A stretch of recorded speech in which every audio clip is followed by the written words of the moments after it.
শ্যালিকাকে দলবল নিয়ে ধর্ষণ শেষে হত্যার ঘটনায় দুলাভাই সহ 4 জনকে আমৃত্যু কারাদণ্ড এবং মামলার আলামত নষ্টের দায়ে 2 জনকে 5 বছরের সশ্রম কারাদণ্ড দিয়েছে আদালত। 30 অক্টোবর বৃহস্পতিবার দুপুরে ফরিদপুরের নারী ও শিশু নির্যাতন দমন ট্রাইব্যুনালের বিচারক শামীমা পারভিন এ রায় ঘোষণা করেন। একই সাথে প্রত্যেককে 1.5 লাখ টাকা জরিমানা করা হয়। রায় ঘোষণার সময় দণ্ডপ্রাপ্ত আসামিদের মধ্যে 5 জন আদালতে উপস্থিত ছিলেন। পরে তাদের পুলিশি প্রহরায় জেল হাজতে পাঠানো হয়।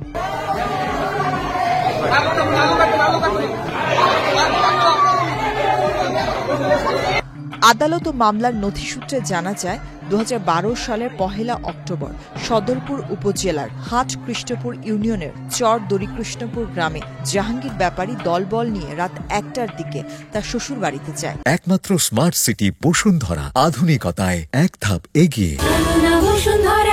এ সময় জাহাঙ্গীর তার স্ত্রী অসুস্থ হয়ে পড়েছে এমন কথা বলে শ্যালিকাকে ঘরের বাইরে নিয়ে আসে। পরে জোরপূর্বক তাকে অন্যত্র নিয়ে গণধর্ষণ শেষে হত্যা করা হয়। পরে হত্যাকারীরা লাশ গোপনে দাফন করে।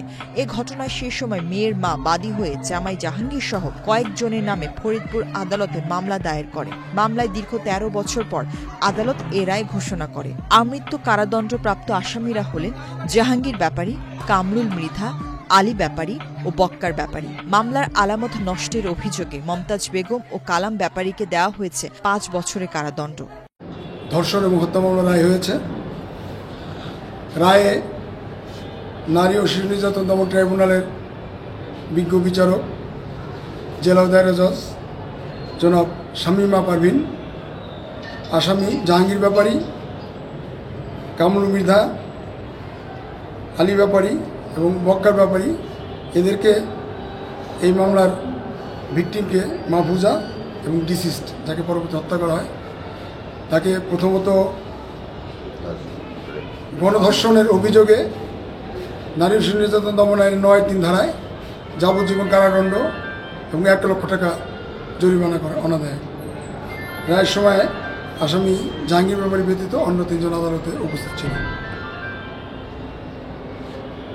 এরা এবং আরও এদেরকে এই ভিকটিমকে ধর্ষণ পরবর্তী হত্যার অভিযোগে এই 4 জন আসামিকেই 302 ধারায় অভিযুক্ত করে বিজ্ঞ আদালত আমৃত্যু কারাদণ্ড এবং 1 লক্ষ টাকা জরিমানা 50,000 টাকা জরিমানার আদেশ দিয়েছেন। এই মামলার আলামত গোপন করার অপরাধে অন্য আসামি মমতাজ বেগম এবং আবুল কালাম ব্যাপারীকে 5 বছরের সশ্রম কারাদণ্ড এবং 20,000 টাকা জরিমানা অনাদায়ে 6 মাসের কারাদণ্ডের আদেশ দিয়েছেন। আমি এই রায়তে সন্তুষ্ট। এই রায় দিনই কার্যকর